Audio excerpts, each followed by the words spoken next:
நேற்று வெளியே போயிருந்தப்போ வந்து பார்த்தீங்கன்னா ஒரு ஆட்டோக்காரரை வந்து மீட் பண்ணேன். அவர்கிட்ட பேசிகிட்டு இருந்தேன்.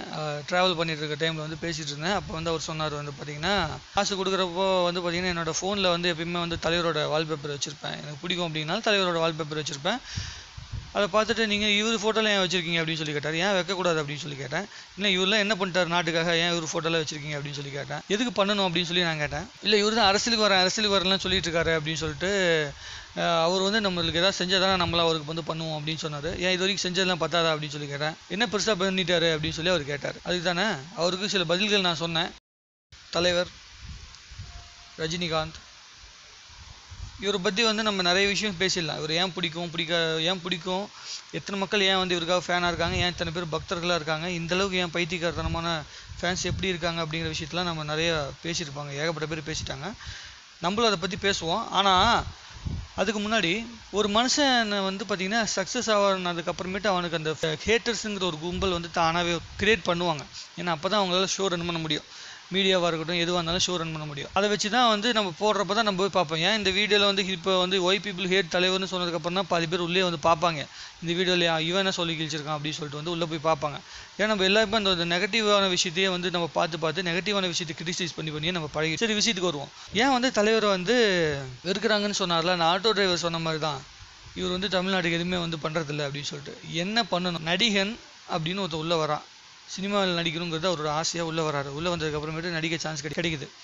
கிடைச்சா அதிலெல்லாம் ஏகப்பட்ட அவமானத்தை சந்திச்சு அதுக்கப்புறம் தான் பெரிய ஒரு லெவலுக்கு வந்து சம்பாதிக்க ஆரம்பிக்கிறாரு. முதல்ல உள்ளே வரப்போ வந்து பார்த்திங்கன்னா 550 ரூபான்னு நினைக்கிறேன் ஃபஸ்ட்டு சேலரி தலைவருது. அந்த 550 ரூபாயிலேருந்து பார்த்திங்கன்னா இப்போ 50 கோடி வரைக்கும் அவர் சம்பளம் வாங்குறாருன்னு வச்சுங்களேன். சும்மாலாம் வந்துடல. 42 வருஷத்தில் வந்து உழைப்புங்கிறது வந்து சும்மா நம்ம நினைக்கிற மாதிரி வந்து சினிமாங்கிறது வந்து சாதாரண ஒரு ஃபீல்டு கிடையாது. உள்ளே போன உடனே சான்ஸ் கிடைச்சதுக்கப்புறமேட்டு அந்த பேரை மெயின்டைன் பண்ணுறது. 42 வருஷம் ஒரு கம்பெனியில் உங்களால் வேலை செய்ய முடியுமா, நம்மளால் வேலை செய்ய முடியுமா? தொடர்ந்து கம்பெனியில் 42 வருஷம் வேலை செய்யணும்னா நம்ம என்னென்ன அளவுக்கு உழைப்பு கொடுப்போமோ அந்த கம்பெனியில் சர்வே ஆகிறதுக்கு உழைப்பு தான் இந்த ஃபீல்டுலேயும் இருக்குது. ஆனால் அதோட ஜாஸ்தி இருக்குது. நீங்கள் ஏறும்போதே 100 பேர் காலவாரி விடுவான். கம்பெனியில் ஒரு 10 பேர் இருக்குன்னா போட்டிக்குன்னு 2 பேர் தான் இருப்பான். ஆனால் சினிமாவில் பார்த்தீங்கன்னா வச்சுங்களேன், இவர் ஒருத்தர் வளர்றான்னா பின்னாடி அத்தனை 1000 பேர் அத்தனை லட்சம் பேர் வந்து பார்த்தீங்கன்னா சினிமாவில் வந்து போட்டிக்கு அத்தனை பேர் அத்தனையும் மீறி இங்கே வந்து பாலிவுட்லாம் பார்த்தீங்கன்னா வச்சுக்கோங்க 700 கோடி 800 கோடி சம்பளம் வாங்குறான். பார்த்தீங்கன்னா அவனுக்கு கூட பார்த்தீங்கன்னா வந்து பார்த்தீங்கன்னா அது உடம்பு சரியில்லைன்னு சொன்ன உடனே பால் காவடி எடுத்துகிட்டு போயிட்டு அழகு குத்திக்கிட்டு தெருவில் அங்க பிரதர்ஷனம் பண்ணுற அளவுக்குலாம் பார்த்தீங்கன்னா ஃபேன்ஸை சேர்த்த முடியும். இங்கே வந்து ஏன் இவருக்கு இவ்வளோ பெரிய ஃபேன்ஸ் சேர்த்துருக்காங்கன்னா தமிழ்நாட்டு மக்கள் வந்து முட்டாளர்கள்லாம் ஒன்றும் கிடையாது. இந்த அளவுக்கு பாஸ்ட்டாக காட்டுறதுக்கு அவரை பார்க்காம இருக்க முடியாது. அப்படி ஒரு மனுஷன் இழந்துட்டோன்னா நமக்கு வந்து தன்னோட வாழ்க்கையில் அந்த அவ்வளோ பெரிய என்டர்டெயின்மெண்ட் மிஸ் ஆயிரும். ஒரு மனுஷனை வச்சுங்க, ஒரு ஆக்டராக மட்டும் ரஜினியை பார்த்துருந்தாங்க அப்படின்னா அவர் வந்து இவ்வளோ பெரிய மரியாதை அவர் கொடுத்துருக்க மாட்டாங்க தலைவருக்கு. உண்மையாக அவர் ஒரு மனுஷனாக பிடிச்சதுனால தான் நம்மளுக்குள்ளேருந்து ஒருத்தன் பெரிய ஆளாக இருக்கான் அப்படிங்கிற ஒரு தாட் இருந்தது மக்களுக்கு. அதனால தான் அவர் இன்னும் மதிக்கிறாங்க. சின்ன வயசுலேயே அந்த அம்மா சென்டிமெண்ட்டாக இருக்கட்டும், தம்பி சென்டிமெண்ட்டு, தங்கச்சி சென்டிமெண்ட்டு, எல்லா சென்டிமெண்ட்டையும் பண்ணி தான் அவர் வந்து மக்கள் மனசில் வந்து இடம் பிடிச்சாரு. அதுக்கப்புறம் தான் இவ்வளோ பெரிய ஆளானார். அவரோட வேலையை அவர் ஒழுங்காக செஞ்சுட்டு இருக்காருன்னு எனக்கு தோணுது. நம்ம மக்களுக்கு வந்து சத்தியமாக எதுவும் இப்போதைக்கு செய்யக்கூடாதுன்னு எனக்கு தோணுது. செய்யவே கூடாதுங்க. நம்மளுக்கெல்லாம் கொடுக்கக்கூடாதுங்க. நம்மளுக்கு கொடுத்தா தாங்க நம்ம வந்து கொடுத்து தாங்க நம்மளை நாசம் பண்ணிடுறாங்க. எதுக்குங்க கொடுக்கணும்? நான் என் கையில் வந்து ஒரு 10,000 கோடி காசு இருக்குன்னு வச்சுங்களேன், நான் கொடுக்க மாட்டேன். நான் சத்தியமாக சொல்கிறேன், நான் கொடுக்கவே மாட்டேன். எவ்வளோ தரமா கொடுப்பேன்? நான் 10,000 கோடி இருந்துச்சுன்னா நான் 1 கோடி தான் கொடுப்பேன். நம்ம மக்கள் போதும், என்னால் அவ்வளோ தான் கொடுக்க முடியும். என் மீதி காசில் எனக்கு வேணும், நான் வச்சுக்கிறேன். எனக்கு பிடிச்ச மாதிரி தான் நான் சேர்த்து வச்சுக்குவேன். எதுக்கு நான் உங்களுக்கு கொடுக்கணும்? நான் சம்பாதிச்ச காசு எதுக்கு நான் கொடுக்கணும்னு கேட்குறேன். நான் கஷ்டப்பட்டு உழைக்கிறேன். நான் வந்து ஒரு 40 வருஷம் கஷ்டப்பட்டு ஒரு ஃபீல்டு உழைச்சி நான் சம்பாதிப்பேன். அந்த சம்பாதிச்ச காசை என் இஷ்டத்துக்கு நான் சேர்த்து வைக்கிறதுக்கு எனக்கு உரிமை கிடையாதா? சரி, என் மேலே அரசியல் வந்து ஷேடு வந்து கிரியேட் பண்ணாங்க. யார் கிரியேட் பண்ணாங்க? நான் தலைவரோட இடத்துலேருந்து பேசுகிறேன். என் மேலே வந்து அரசியல் ஷேடு வந்து கிரியேட் பண்ணுறாங்க. தலைவர் மேலே வந்து அரசியல் ஷேடு வந்து கிரியேட் பண்ணுறாங்க. ஏன் கிரியேட் பண்ணுங்க? யார் கிரியேட் பண்ண? நம்ம தான் கிரியேட் பண்ணோம். ஏன் எம்ஜிஆர்னு ஒருத்தர் வந்து ஃபீல்டுக்குள்ளே வந்துட்டு வந்து சக்ஸஸ் பண்ணார். இடம் வந்து மிகப்பெரிய செல்வாக்கு வச்சுருந்தார். அது மூலமாக வந்து பார்த்திங்கன்னா சிஎம் ஆனார். நாட்டு மக்களுக்கு நல்லது பண்ணார். அதே அளவுக்கு ஃபேம் வந்து தலைவருக்கு இருக்குது. அதனால் அவர் என்ன பண்ணுறாங்க, அவர் வந்து உள்ளே வந்தார்னா நல்லது பண்ணுவார் அப்படிங்கிற வந்து ஒரு தாட்டில் தான் எல்லாருமே இப்போதைக்கு வந்து பேசிகிட்டு இருக்கிற விஷயமே. எம்ஜிஆர் அவர்கள் வந்து உள்ளுக்குள்ளே வரப்போ இருந்த அதே அட்மாஸ்பியர் இப்போ இல்லை. எம்ஜிஆர் அப்போ உள்ளே வந்தப்போலாம் வந்து பார்த்திங்கன்னா அவருக்குன்னு இருந்த அந்த 1.5 கோடி பேர் இந்த தொண்டர்கள்லாம் இருக்காங்கல்ல, அவங்க அளவுக்குலாம் பார்த்திங்கன்னா இந்த அளவுக்கு இன்வால்மெண்ட்டாக இவருக்கு இப்போதைக்கு இருக்காங்களா அப்படின்னு சொல்லி பார்த்திங்கன்னா நம்ப முடியாது நம்ம மக்களையெல்லாம். சத்தியமாக நம்ப முடியாது. ஏற்கனவே நல்லது பண்ணுறேன்னு ஒருத்தர் விஜயகாந்த் அப்படின்னு சொல்லிட்டு வந்து உள்ளே வந்தார். அவர் வந்து நம்ம என்னென்ன ஆர்ப்பாட்டம் பண்ணிட்டோம். அவர் வளர்றாருங்கிற ஒரே ஒரு வார்த்தையை மட்டும் வச்சுக்கிட்டு அவரை வச்சு மீடியாவில் வச்சு அதை வச்சே தீனி போட்டு அவர் வந்து அசிங்கப்படுத்தி அவர் வந்து இப்போதைக்கு எதிர்க்கட்சி தலைவராக இருந்தவர் உள்ளே இல்லாமல் வெளியே வந்துட்டார். அவர் மட்டும் நல்லவராக இருந்து பிரயோஜனம் கிடையாது. கட்சி இருக்க எல்லாருமே நல்லவராக இருந்தால் தான் அரசியலே பண்ண முடியும். அதே சுச்சுவேஷன் வந்து தலைவருக்கும் வரும். அவர் ஒருவேளை அரசியல் வந்தார்னா அந்த அரசியலுக்கு வந்து தலைவர் உள்ளே ஏன் வரலைங்கிறத பற்றி நம்ம அப்புறம் பேசுவோம். ஒரு தனி மனுஷனா உள்ளே வந்து அந்த மனுஷன் வந்து காசு சம்பாரிச்சு அந்த காசு சம்பாரிச்சதுக்கப்புறம் அதை போய் சேர்த்து வைக்கிறதையே ஒரு குறையாக சொல்கிறது அப்படிங்கிறது வந்து நான் ஏற்றுக்கவே முடியல. அதே ஆட்டோ டிரைவர்கிட்ட நான் கேட்குறேன், இன்னும் நான் ஒரு 2 கொஷின் கேட்டேன்னு சொன்னால அதில் ஒரு கொஷின் கேட்குறேன். நீங்கள் யாரோட ஃபேன்னு சொன்னால் அவர் இன்னொரு ஆக்டரோட ஃபேன் சொன்னால் அவர் என்னங்க பண்ணிட்டாரு, ஏன் அவர் ஃபேனாக இருக்கீங்க அப்படின்னா அவர் தான் அரசியலை பற்றிலாம் பேசவே இல்லையே. அவங்களாம் வந்து தான் பார்த்தீங்கன்னா சம்பாதிச்ச காசெல்லாம் வந்து அவங்களாம் என்ன பண்ணுறாங்க சம்பாதிச்ச காசு அப்படின்னா அவங்களோட ஃபேமிலிக்கு தான் சேர்த்து வைக்கிறாங்க அப்படின்னு. அவங்க சேர்த்து வைக்கிறப்ப ஏன் தலைவர் வந்து சேர்த்து வைக்கக்கூடாது அப்படின்னு சொன்னேன். இல்லை இவர் வந்து ஃபீல்டுக்கு வந்து 40 வருஷம் ஆயிடுச்சு, இதுக்கு மேலே சம்பாதிச்சு மட்டும் என்ன பண்ண போகிறாரு அப்படின்னு சொல்கிறாங்க. இல்லைண்ணா நீ 1 கோடி சம்பாதிச்சிட்டேன், 1 கோடி சம்பாதிச்சோன்னே நீ சும்மா இருந்துருவியா, அதுக்கப்புறம் காசு வேணாம் கொடுத்தா வேணாம்பியா அப்படின்னா, இல்லைப்பா இல்லை காசு சம்பாதிக்கிற வரைக்கும் நானும் சம்பாதிப்பேன் அப்படின்னு சொன்னார் அவர். அதே மாதிரி தான் இவரும் சம்பாதிக்கிறார். கொடுக்குற வரைக்கும் சம்பாதிப்பார், புகழ் இருக்க வரைக்கும் நடிப்பார். அவருக்கா தெரியும் நம்மளுக்கு எப்போ நிறுத்தணும் அப்படின்னு சொல்லிட்டு. ஒரு ஃபீல்டுக்குள்ளே வந்துட்டு எப்போ வேலையை விட்டு போகணும்னு சொல்லி அவங்களுக்காக தெரியும். எத்தனையோ பேர் இருக்காங்க அரசியல்வாதியா, இன்னும் கூட ஏகப்பட்ட பேர் ரிட்டையர் ஆகாமல் சுற்றிட்டு இருக்காங்க. 58 வயசில் வந்து கவர்மெண்ட் ஜாப்லேருந்து வெளியே போயின்னு சொல்கிறாங்க. ஆனால் 58 வயசுக்கு மேலே இருக்கவங்க தான் அரசியல்லே இருக்காங்க. கவர்மெண்ட்டுக்குள்ளே வேலை பார்க்குறவங்க 58 வயசில் வந்து ரிட்டையர் ஆகினோமா. ஆனால் கவர்மெண்ட்டில் வேலை பார்க்குறவங்க வந்து எத்தனை வருஷம் வேணாலும் வேலை பார்க்கலாமா. இது என்ன நியாயம்னு தெரியல. அதே மாதிரி பார்த்தீங்கன்னா ஒரு கவர்மெண்ட் அதாவது அரசியல் அப்படிங்கிற விஷயத்தில் வந்து பண்ணுறவங்களுக்கே வயது வரம்பு கிடையாதான். ஆனால் நடிக்க வந்தவனுக்கு வயது வரம்பு வேணுமா. இத்தனை வயசில் 66 வயசில் ஏன் வந்து 28 வயசு பொண்ணு கூட நடிக்கிறாரு, ஏன் 24 வயசு பொண்ணு கூட நடிக்கிறாருலாம் வந்து நிறைய பேர் கொஸ்டின் வைக்கிறாங்க. நடிக்க வந்தவனுக்கு என்ன வேலை, நடிக்கிறது மட்டும் தான் வேலை. ஏன் கூத்தெல்லாம் நீங்கள் பார்த்துருக்கீங்களா அந்த காலத்தில் 80 வயசால் உட்காந்து கூத்து பண்ணிட்டு இருப்பாரு. ஆனால் கூட நடிக்கிறது 20 வயசு பொண்ணு. அந்த 20 வயசு பொண்ணு வந்து சீதையாக நடிக்கும். அந்த காலத்தில் கூத்து நம்மளாம் கூத்தேலாம் எங்கே பார்த்துருக்கோம். அதெல்லாம் நடிப்பாங்க, டேரக்டரை தான் பார்ப்பாங்க, வயசை பார்க்க மாட்டாங்க. அதே மாதிரி தான் நடிகன் அப்படிங்கிறவனோட வேலை வந்து நடிக்கிறது. அதுக்குண்டான சம்பளம் தான் அவனுடைய சேலரி. எல்லா நடிகனும் ஆரம்ப காலத்தில் வந்து பார்த்தீங்கன்னா பிள்ளையார் சொல்லி போட்ட மாதிரி 500 ரூபா 1000 ரூபா ஏன் சம்பளமே இல்லாமல் தான் பல நாள்கள் நடித்து தான் வந்து பல கஷ்டப்பட்டு தான் வந்து இவ்வளோ பெரிய இடத்துக்குலாம் வந்திருக்காங்க வாழ்க்கையில். சும்மாலாம் யாருமே வந்து இவ்வளோ பெரிய இடத்துக்குலாம் வந்துடல. ஒரு மனுஷனை வந்து எந்த விஷயத்துலேருந்து அவரை இன்ஸ்பயர் பண்ணுறதுக்குண்டான விஷயங்கள் இருந்துச்சு அப்படின்னா அதை வந்து எடுத்துக்கிட்டு நம்ம வாழ்க்கையில் முன்னேற வழி பார்க்கணுமே தவிர அவங்ககிட்ட இருக்க குறைகளை மட்டுமே எடுத்துக்கிட்டு அந்த குறையை உட்காந்து பேசிகிட்டு இருக்கிறது வந்து நம்மளாம் இன்னும் வந்து அடுத்த ஸ்டேஜுக்கு மூவ் ஆகாமல் நம்ம அதே ரசிகனாகவே இருக்கிறதுக்கு மெயினான காரணம் என்னென்னா ரசிகனாகவே இருக்கிறது தான். நம்மளும் வந்து ஒரு தலைவன் ஆகணும், நம்மளை வந்து 4 பேர் நம்பி இருக்கணும். தலைவன் தான் உனக்கு வந்து உன்னை சுற்றி வந்து ஒரு கோடி பேர் உன்னை வந்து ரசிக்கணும், 1 கோடி பேர் வந்து நீ லீட் பண்ணணும் அப்படிங்கிற மேட்டர்லாம் கிடையாது. சாதாரண விஷயம், நம்மளை பார்த்து 4 பேர் வந்து வாழ்க்கையில் முன்னேறணும்னு ஆசைப்படணும் அப்படிங்கிற ஒரு தாட் இருந்தாலே போதும். ஏங்க இவ்வளோ பேசுகிறீங்களே, எல்லா படத்துலையும் பார்த்தீங்கன்னா இந்த படத்துக்கு அப்புறம் அண்ணாமலை படத்துக்கு அப்புறமேட்டு ஒரே பாட்டில் பெரிய ஆள் ஆயிடுவாருன்னு. நீங்கள் அதை பார்த்துட்டு நம்மள அந்த மாதிரி பெரிய ஆள் ஆகணுங்கிற உத்வேகத்தை வாழ்க்கையில் வளர்த்துக்கிட்டு விட்டுட்டு இதை அந்த கிரிட்டிசைஸ் பண்ணிட்டு இருக்கோம். எதுக்கு அந்த மாதிரி படம் நடிக்கிறாரு அப்படி பார்த்தோன்னா 4 பேர் அதை பார்த்து திருந்துவாங்க. அது வந்து 4 பேர் இன்ஸ்பயர் பண்ணுற மாதிரி இருக்கும். அப்படிங்கிறனால தான் அந்த மாதிரி படம் எடுக்கிறாங்க. ப்ளஸ் அந்த ஃபார்மில் ஒர்க் அவுட் ஆகும். அது எப்போ எடுத்தாலும் அந்த ஃபார்மில் ஒர்க் அவுட் ஆகும். அப்படிங்கிறனால அந்த ஃபார்மில் யூஸ் பண்ணாங்க. இப்போ அதையே நிறுத்திட்டு அவர் கபாலிங்கிற படத்தில் சாதாரண ஒரு ஆக்டிங்க்கு முக்கியத்துவம் கொடுத்து நடிக்க ஆரம்பிச்சாரு. அதையே ஏகப்பட்ட பேர் கிரிட்டிசைஸ், எப்படி நடித்தாலும் கிரிட்டிசைஸ் பண்ணுற உலகம் தான் இப்போ இருக்குது.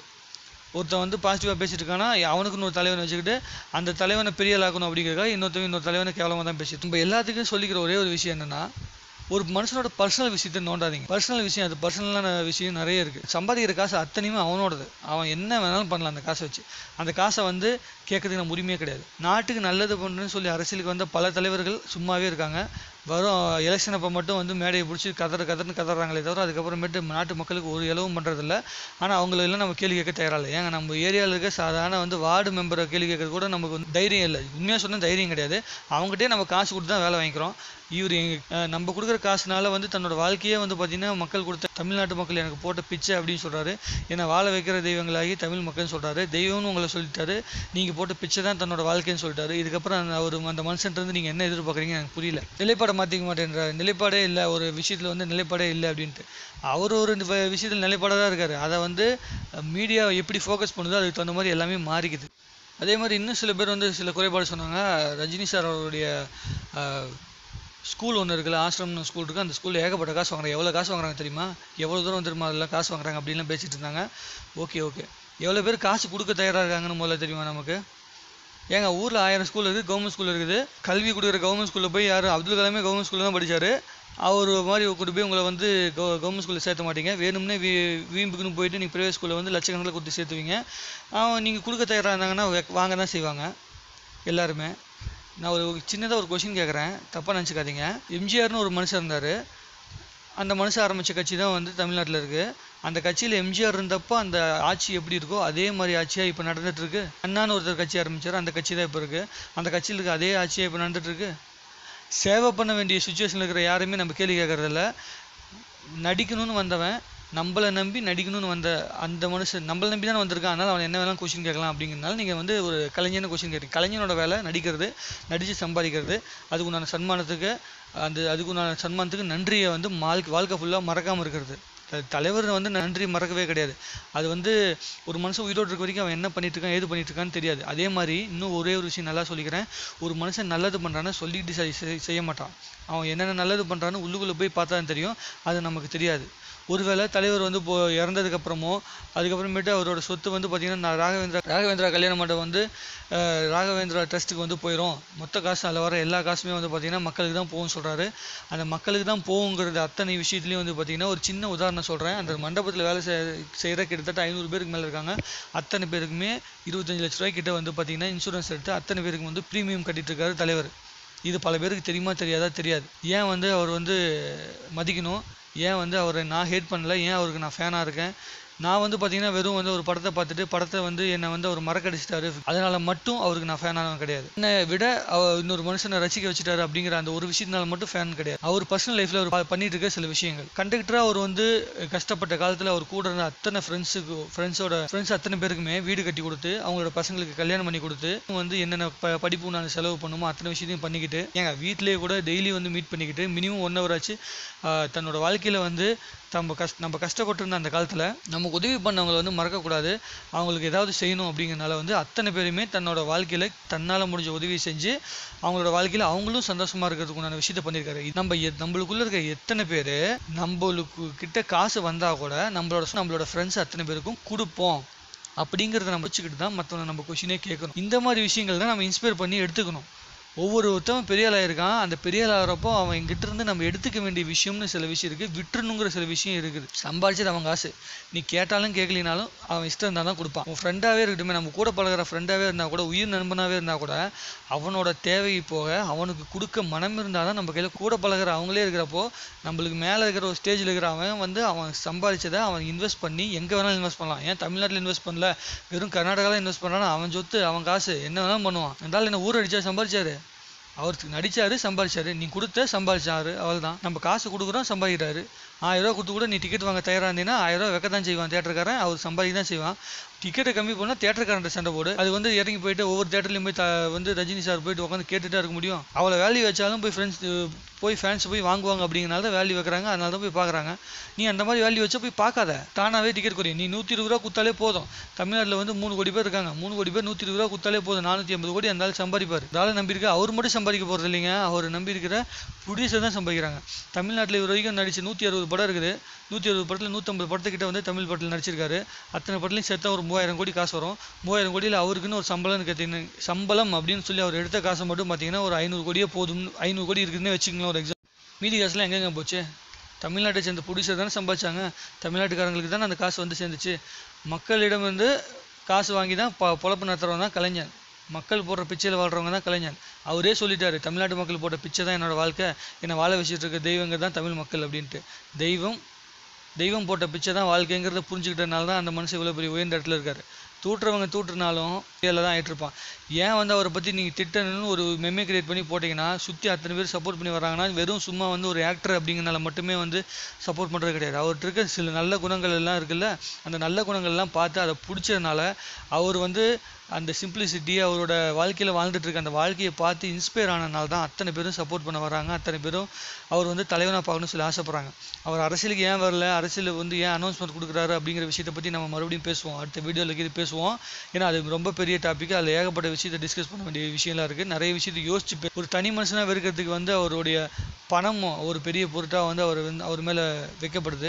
நம்மளுடைய நிலைப்பாடு என்றைக்கு ஒழுங்காக இருக்கோ அப்போ தான் வந்து நம்மளை தலைவனாக நம்ம பார்க்குற விஷயம், நம்ம யாரை வந்து ஒரு கமெண்ட் பண்ணுறோமோ அவங்களோட நிலைப்பாடை அவங்க மாற்றிக்க முடியாமல் நமக்காக வந்து சேவை பண்ண தைரியமும் உள்ளே இறங்கி வருவாங்க. ஸோ அதை முதல்ல யோசிக்கணும்.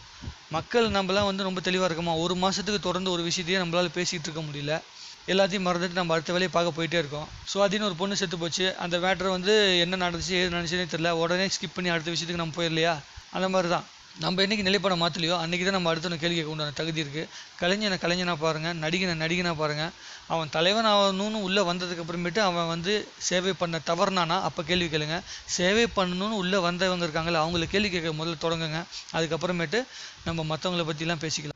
ஒரு மனுஷன் ஜெயிச்சிருக்கானா அந்த அவன் ஜெயிக்கிறதுக்கு உண்டான காரணம் என்ன அப்படிங்கிற விஷயத்தை வந்து நம்ம அனலைஸ் பண்ணி அதுலேருந்து நம்ம வாழ்க்கைக்கு தேவையான சக்தியை நம்ம எடுத்துக்கிட்டு நம்மளும் வாழ்க்கையில் முன்னேறி நம்மளை வந்து பார்த்து 4 பேர் வந்து இன்ஸ்பயர் ஆகணும் அப்படிங்கிற விஷயத்தை வாழ்க்கையில் வளர்த்துக்காம ஜெயிச்சவங்ககிட்ட இருக்க குறைகளை மட்டும் பார்த்துக்கிட்டு அவங்ககிட்ட இருக்கிற அவனோட பர்சனல் விஷயத்தை நோண்டி கேள்வி கேட்டுக்கிட்டு அவனோட வாழ்க்கையை அவன் ரன் பண்ணிட்டு இருக்கான். அவங்க நீங்கள் என்ன தான் நம்ம வாழ்த்துனாலும் தூற்றுனாலும் அவங்களோட வாழ்க்கையில் அவங்க வந்து மேலே தான் போயிட்டு இருப்பாங்க. ஏன்னா கெட்டாலும் மேன்மக்கள் என்னன்னு சொல்லுவாங்க. நீங்கள் என்னதான் நம்ம திட்டுனாலும் சரி, ஜெயிச்சிட்டே இருக்கிறதுக்கு உண்டான மெயின் ரீசன் தெரியுமா? ஏன் வந்து உச்சத்தில் இருக்கிறவங்க உச்சத்திலே இருக்காங்க அப்படின்னா நம்ம வந்து மேலே போகணும்னு சொல்லி ஆசைப்படுறதில்ல. அதனால தான் மேலே இருக்கிறவங்க மேலேயே இருக்கு. நம்ம மேலே இருக்கிறவங்க பார்த்துட்டு நம்ம வந்து ஆதங்கப்படுறது, கேள்வி கேட்கறது, பொறாமப்படுறது, கோவப்படுறது, இதுலேயே வந்து நம்ம வாழ்க்கை கழிஞ்சதே தவிர நம்ம முன்னேறணும் அப்படிங்கிற விஷயமே நம்மகிட்ட கிடையாது. அவங்க எல்லாருமே வந்து ஜெயிச்ச எத்தனை பேரோட வாழ்க்கையும் நீங்கள் எடுத்து பார்த்தீங்கன்னா உங்களுக்கே தெரியும். யாருமே மற்றவங்களை கேள்வி கேட்டவங்க கிடையாது. எல்லாருமே அவங்களுக்குள்ளேயே கேள்வி கேட்டுக்கிட்டவங்க தான். நம்மளை முதல்ல கேள்வி கேட்டுக்கிட்டு நம்மளை திருத்திக்கிட்டு நம்ம வாழ்க்கையில் முன்னேற வழியை பார்க்கணும். 120 ரூபா டிக்கெட் கொடுக்குறியா, 120 ரூபா டிக்கெட் கொடுத்து உங்களுக்கு அந்த படம் சரியா இல்லையா, அந்த படத்துக்கு கேள்வி கேட்டிங்கன்னா அல்லது வாஸ்தவம் இருக்குது. நீ 120 ரூபா கொடுத்துட்டீங்கன்னா உன்னோட வேலை முடிஞ்சு போச்சு. அந்த 120 ரூபா அதுக்கு பதில் சொல்கிறதுக்கு அவரோட கடமை.